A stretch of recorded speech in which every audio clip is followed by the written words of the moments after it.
this week I wanted to do something a bit different. I personally enjoy reading books about productivity, about best practices, and kind of self-help books that helps me clear my mind about some subjects. A few days ago I discovered this audiobook online about personal achievement. So it's a program, they call it a program on personal achievement. This is based on a book called The Neuropsychology of Self Discipline by Ray Clear. So I thought it would be fun to follow these steps because this book has a few steps that we must take, that we should think about and plan and see if we can grow ourselves into it. So using some exercises that they propose that we do. So this is it's a program which is based on research by a professor in the Stanford University, in one of the institutes connected to the Stanford University.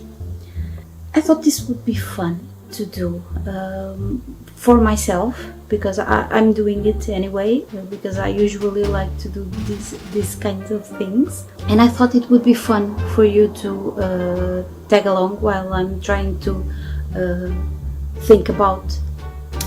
At this point I haven't done much. I have listened to the first two chapters, in which I stopped because I need to answer these questions for myself. So a bit of context here.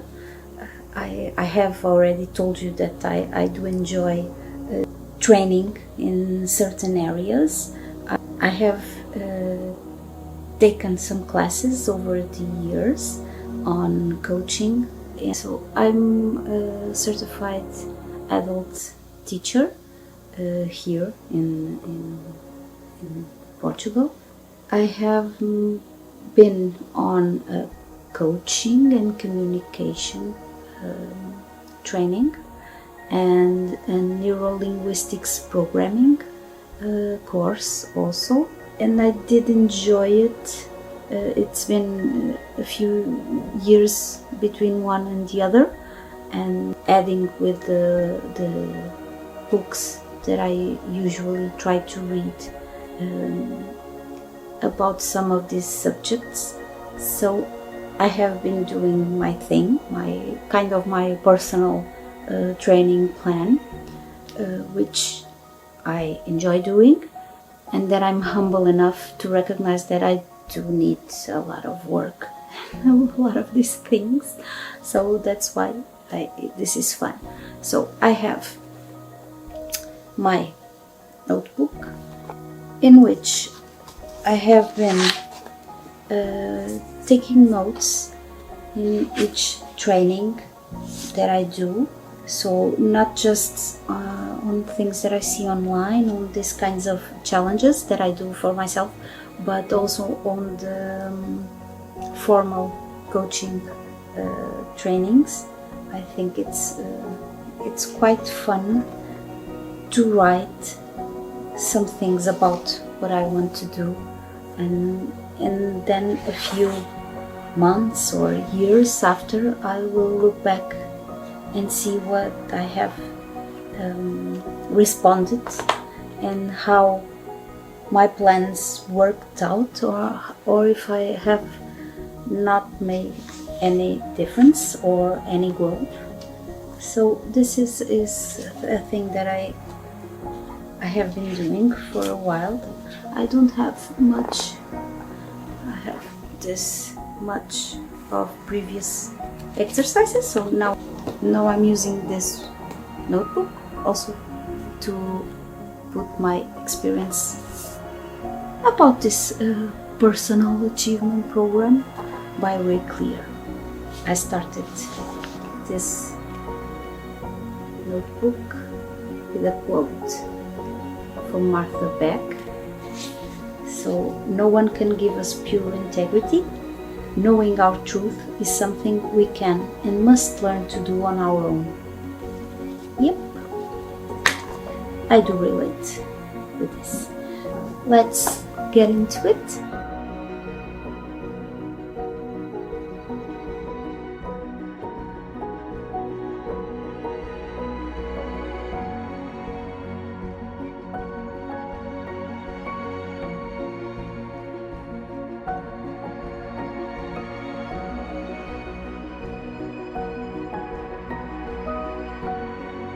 I have taken some notes while I was listening to the audiobook. Also, I have been trying to see what will be required of me while I'm doing this exercise. So, on this book, audiobook, The Neuropsychology of Self Discipline, The Master Key to Success, I started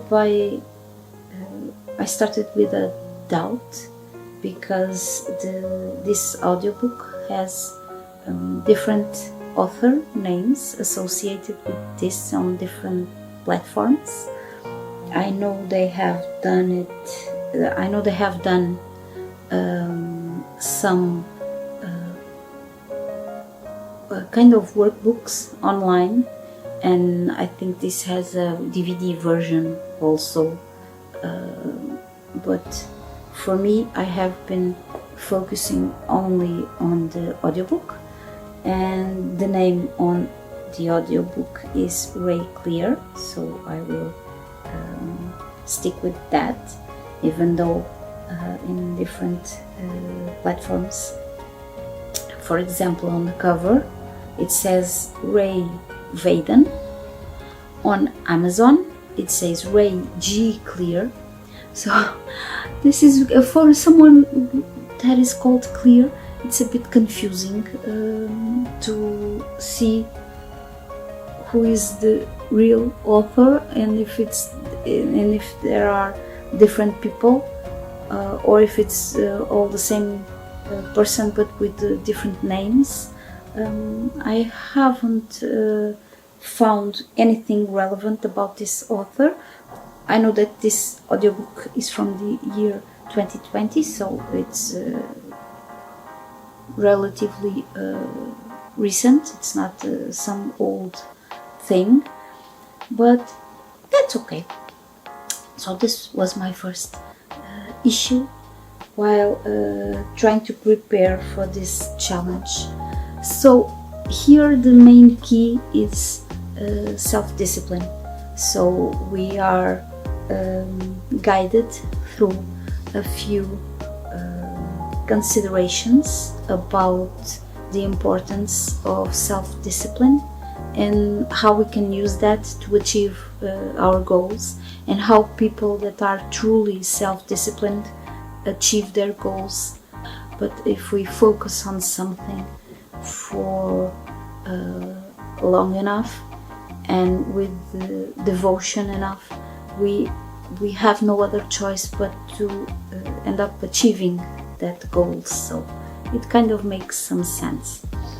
As the author defines on this book, self-discipline is your ability to systematically and progressively work towards a goal until you have reached it.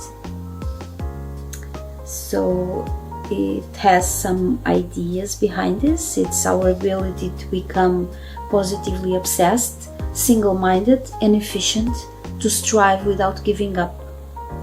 It's to work consistently day after day, week after week and year after year until your purpose is fulfilled. Another idea which kind of goes in the same direction that the other ones is self-discipline is the power to say, this is what I really want in life and this is how I'm going to get it. And if I have to give up on other things, I will, because this will be worth it in the long run. Sacrifice, discipline, devotion, obsession, work, hard work are all things, ideas, concepts that are worked throughout this book, and that I thought it's interesting enough to see how other people manage to give us some insight and some inspiration for our things.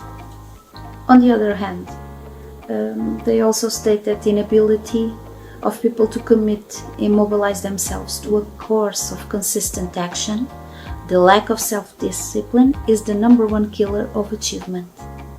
Yes, it is. Successful people have one thing in common. They set their eyes on a goal and work towards it every hour or every day until achieving it. They learn how to do it and do what it takes to achieve it. Yes. So let's see how this works in the practical exercises that I have to do for myself.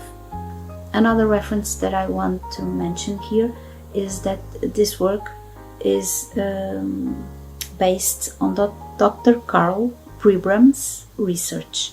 So he did a research on the 7-step formula for developing self-discipline. He's a neurosurgeon and a researcher, and has a career of 30 years, and he is connected to Stanford University, so this book is kind of based on his research about self-discipline. Dr. Pribram has made what they call 2 discoveries. So the first one is that our behavior is governed by images of achievement. Without these images, we can't mobilize and motivate ourselves to achieve our goals. And the second discovery, how the human brain forms visions and sensorial images, and how these images affect our emotions, our power to commit ourselves to a course of action and persevere.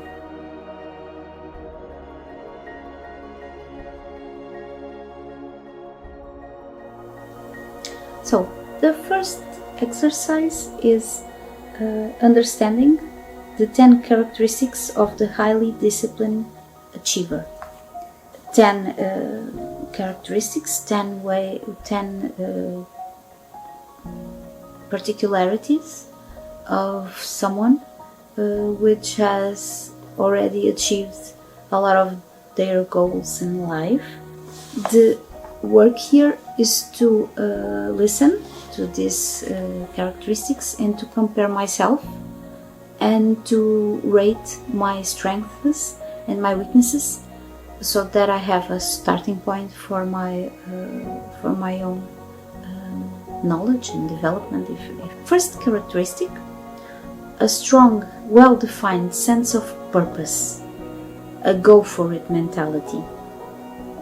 So to be sure of what we want to accomplish, because if we are not certain of what we want, we will spend our lives searching and never finding. To become successful at something, we have to stay long enough until achieving it. So not quitting, having all the things that make us pursue our goal, and which gives us a sense of purpose, of meaning in our lives. He says people are afraid of commitments, but if they don't apply themselves to something, they will fail at everything. Okay, so first characteristic is a strong, well-defined sense of purpose. Okay, I will take it to my journal. So, purpose in life. Okay, I have written a few sentences. I feel like my purpose in life has a lot to do with this creative work that I love doing. So writing fiction and writing non-fiction and writing for blogs and creating things that help or that I meant to help other people. I feel that I wanted to have a purpose for the person that reads it, and that has something that they might find inspiring or helpful. So that's the first one. Okay, 9 more to go. Second, seeks and uses positive role models or mentors. Find a mentor that can inspire you with his example of self-discipline. He instills in you the belief that if he could do it, so can I. People not self-disciplined see these mentors with jealousy and attribute their success to luck, not recognizing the hard work. So seeks and uses positive role models or mentors. I have a few, depending on what subject that I'm working on or thinking about, but I'm kind of a mesh of different people that I like to draw inspiration from and ideas from. So let me get to my journal and see if I can make some sense out of this. So 2, positive role models or mentors.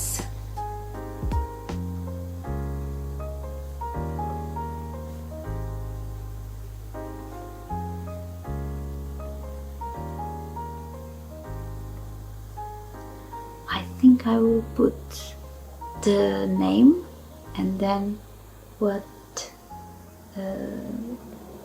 how I find them a role model, in what I draw inspiration from.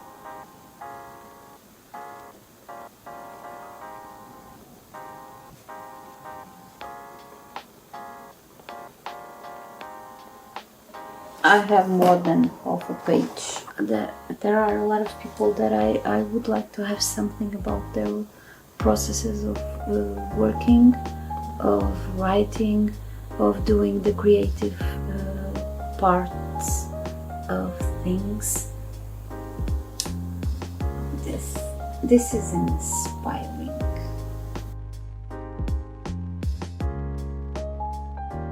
3, the strength of his or her imagination. Use a goal-setting technique called sensory vision. Use your imagination in a clear, creative way. See what it could be. Once you decide on a goal, you must visualize the outcome with strong detail, sensory-rich images. Clearly imagine the success with the sight, sound, touch, taste, and smell. Those who lack self-discipline also lack vision. They have vague images of goals that they might want to achieve. Yes, comparing this to myself, to my experience, I do have a bit of difficulty in imagining a complete goal, a complete image of success for that goal. Usually I have more, it's easier for me to stick with the small goals, I don't know, write a first draft, write a book, do do a short story, write 2 blog posts for each week of the year, stuff like that. So I stick with the small and not to what I want to accomplish with that. Usually because I feel that I accomplish something just by putting the effort and having the stuff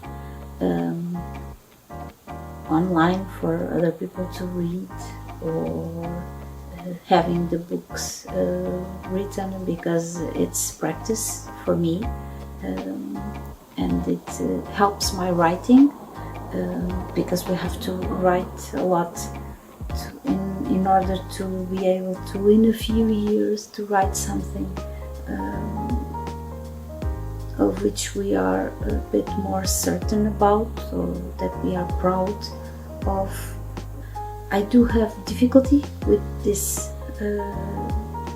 point. So the third, the strength of her imagination. Okay, I will define a goal and I will do the sensory vision description of it. And I know I have already read the book or listened to the audiobook for more than once, so I already know that in the future they will ask us to have this sensory vision and to record it and then to listen to it every day or something like that. So I'm going to work on this.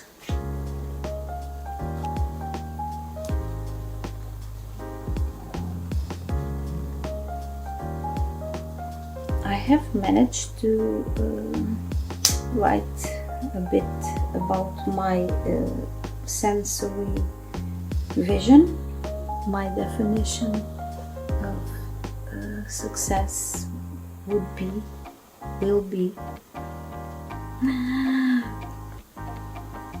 I am struggling with this. That's good. That's uncomfortable, so that's good.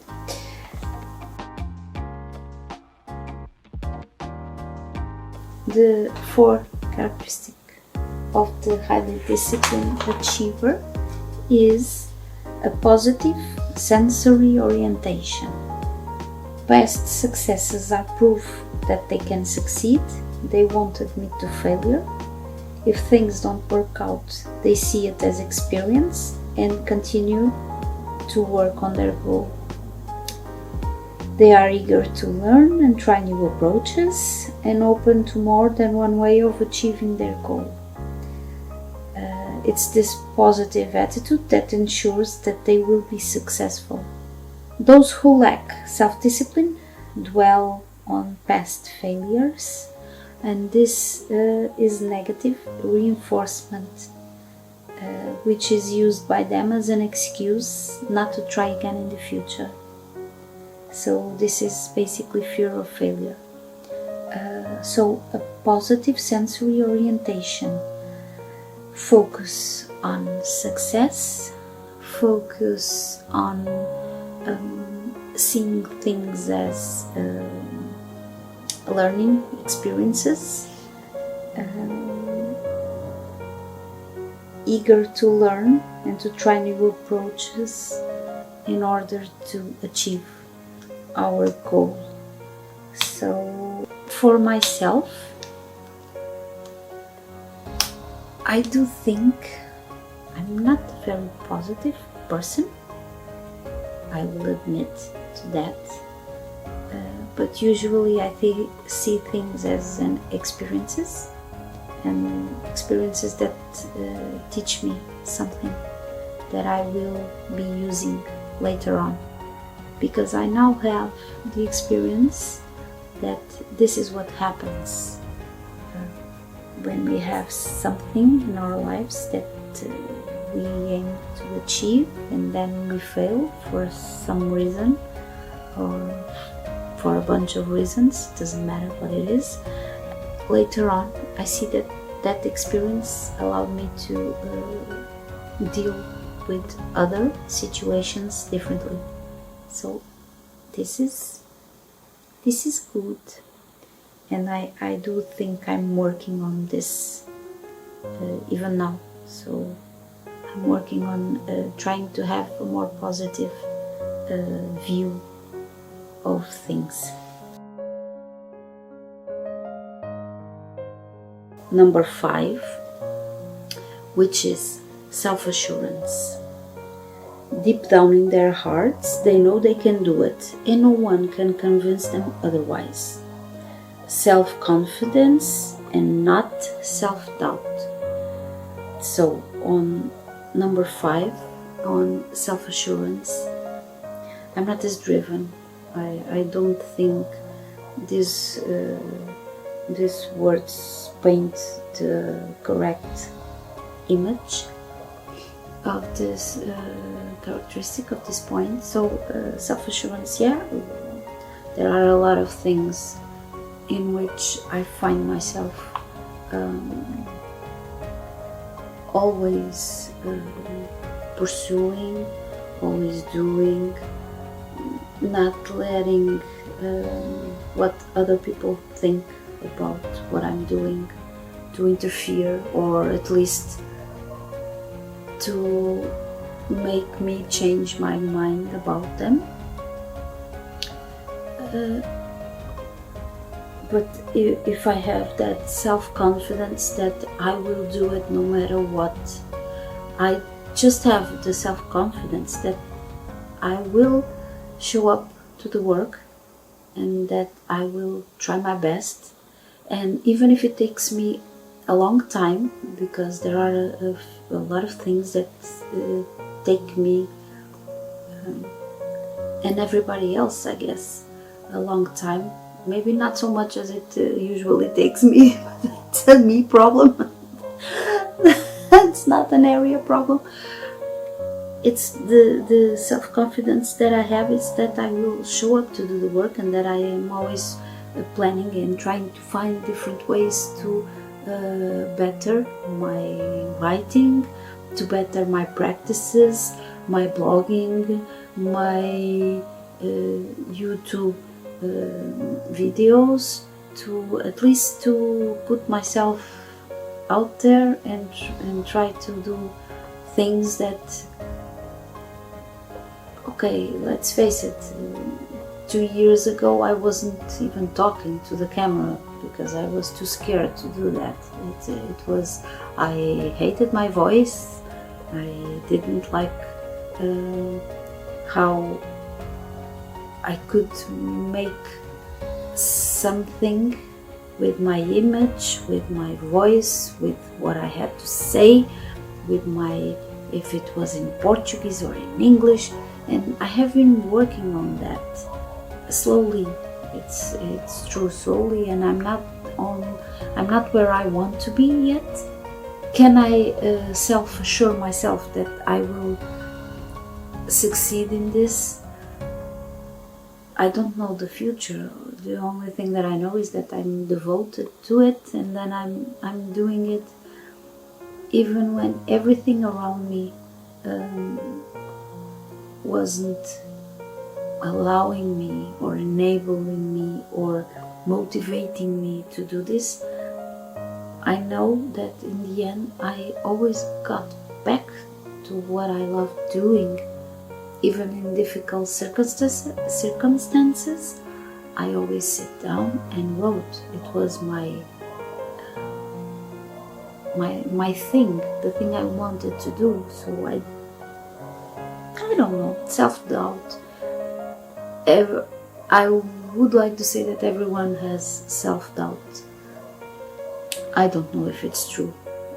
In this book they say it's not true. There are people that are very self-assured and have no self-doubt at all. Number 6. Number 6 is the ability to plan and organize. It's to have this goal and to be able to break it in small pieces and work towards the big goal by working on these small pieces. So is setting priorities, is tackling the most important thing in the beginning, it's having a practical, methodical approach, and this is the only way to achieve success, as this book states. So I kind of agree with this. Have a plan, have organization, and hard work. It's the three things that help us achieve this point. I do plan. I do plan some things. I do try to organize myself. I'm a bit intuitive with the things that I will be doing. So there are times where I take a lot of notes, make a lot of plans. I always have these tools that help me organize my work, my daily work, my monthly work. So usually I try to take it one thing at a time. I plan it. I have phases where I do a lot of planning and I have big worksheets with my master plan, which I told you about in another video. I do have a close view of what I write in my blogs. For example, I use Trello to keep everything organized in there. Mostly what I have done, which will help me plan what I will be doing on the near future. So I have a lot of plans and goals and things that I write down and that I want to do. Do I get to them all? No. But I'm always trying to improve also on that productivity work. So there are phases where I have a daily to-do list, for example, in which I put everything down. There are another phases where I just put the main things that I have to do today. There are other times where I don't forget what I have to do because it's too important. Hard work. I always think I could do better. I always think I could do more. I think it's kind of related to a fear of failure, to never feeling that it's good enough, that I have done everything possible. But I think most of us deal with these types of thoughts. I put a lot of hard work. I put a lot of hours in my writings, in my blogs, in this channel, in learning new things to support all of these creative endeavors that I have going on. But I do have a lot of things that I need to work more, and that I need to show up more, and that I need to understand more. And that's a bit of it's difficult sometimes to accept that we aren't not good enough, but that we aren't on the level that we want to be. But that's something we need to work on to achieve. So getting back to the characteristics of the highly disciplined achiever, because this is important exactly to deal with this situation. So 7. ability to acquire essential knowledge and skills. These are the things that they need to put their game plan to work. Sacrifices himself in order to learn, if it's needed to get back to school or to research thoroughly something, or to get another job to learn some other skills that they find that they needed. It takes commitment to learning what must be learned in order to make a goal achievable. And yes, this is connected to the one before. So ability to acquire essential knowledge and skills is something that we struggle.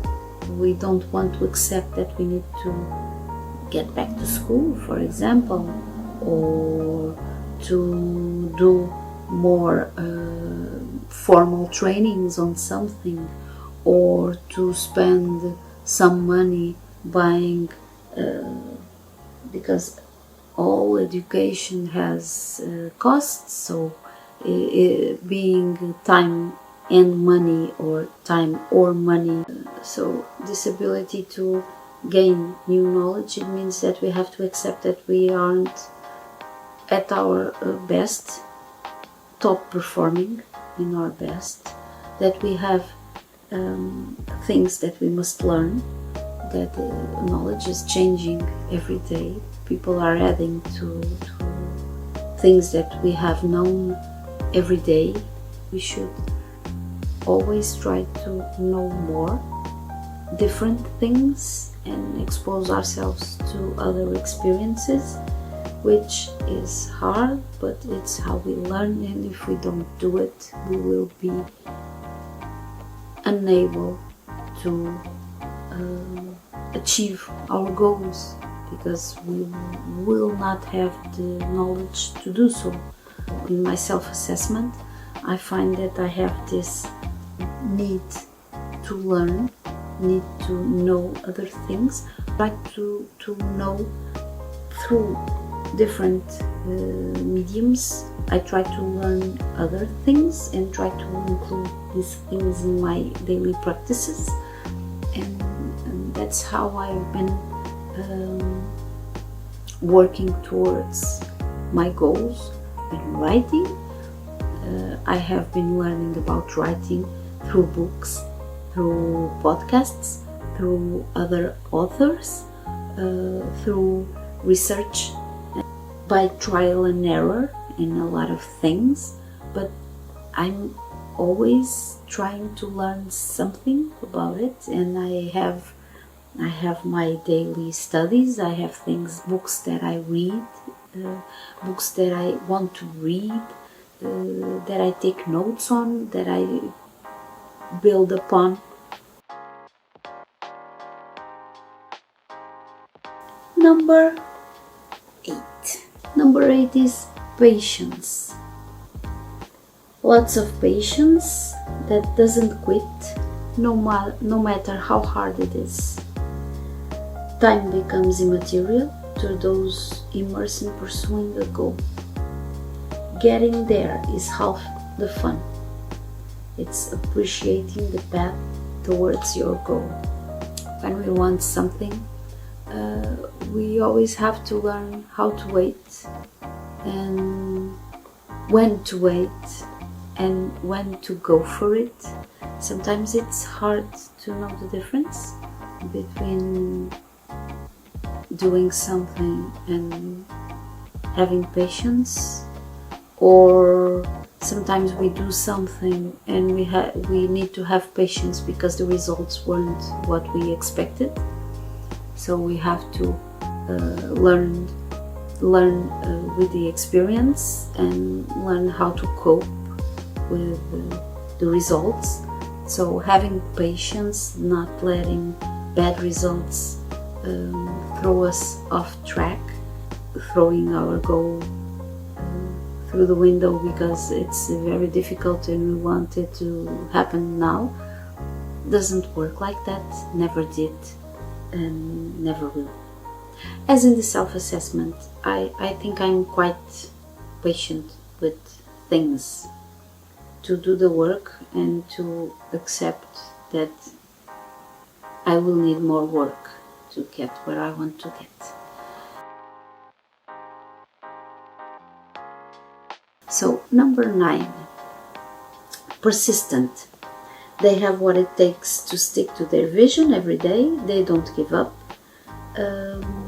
In spite of rejection, of hardship, of setbacks, or other people's opinions. They are relentless on their pursuits of their dreams and goals. They are stubborn, and when they are discouraged, they draw inspiration, sensory-rich visions of success. Don't be an easy quitter. Persistent. Show up. Show up as many times as it requires. Don't quit. I guess we all have seen that little picture where there are two men digging below ground, and one is just a few inches from diamonds, from discovering diamonds, and he quits, while the other one keeps going and then discovers the diamonds. So it's kind of like that. We never know when we are on the point in which we are going to make a difference and in which we are going to achieve a big part of our goal. And if we quit, we'll never achieve it, because it's difficult not to lose hope. It's difficult to keep pursuing something when we don't have a lot of feedback, a lot of return in whichever form. But we have to do it. There's no other way. In the self-assessment, I think I'm somewhat persistent. I don't give up on my goals easily. I'm not easily distracted from what I want, which sometimes can create other problems, especially when we give too much attention to what other people think and say.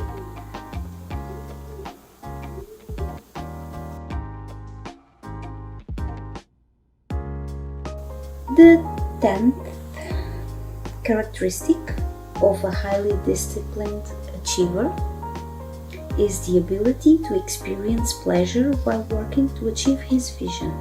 They are excited by their goals and get engrossed with the work that it takes to get them there. They are interested in learning. They enjoy acquiring new skills. They have a good time while pursuing their ambitions.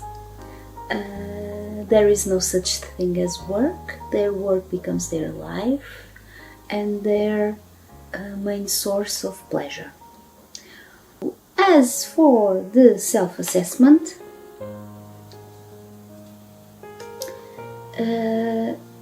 yes, I like to accomplish my goals. It's kind of a success, achieving something when we are able to strike one of the goals out of the list and to replace it with another one. So it's nice. I find that working in my writings, in my blogs, in creating content, in creating things, is a source of pleasure. So I do enjoy the time I spend doing this activities. If I'm always working towards achieving a goal, I don't feel like that. I feel that I have these things that I like to do and then it gives me a lot of satisfaction while I'm reading, while I'm writing, because when something becomes a burden, if it doesn't sustain my vision enough, why should we do it? This is not punishment. This is something that I want to do and that I want to achieve, so it doesn't make sense to do something that it's not agreeable to myself. Of course, there are things that we have to consider, because not all work is fun and easy to do and enjoyable. It's just when we look at learning something that it's difficult. How can we cope with the difficulty of it? How can we cope with not feeling good enough, not knowing enough? It's not everything. It's fast and smooth and easy and pleasurable. No, but I think this is a characteristic that I do relate to. These were the 10 characteristics of the highly disciplined achiever. It's kind of a tough self-assessment, because I know there are things that I haven't considered, that I haven't said, and there are other things that I have said and that maybe they aren't quite as I think they are, so as I believe that they are. But in the global overview of the thing, I don't think I'm pretty bad. My strengths and weaknesses in these areas are known to me. I know I have some things that can work and will work in my favor, and that I have other things that are weaknesses and that I need to work on. That's okay. It's what all these exercises serve me. Great! I hope you enjoyed it. I hope you are well. I hope everything's okay over there. Thank you so much for watching. See you next week. Bye bye.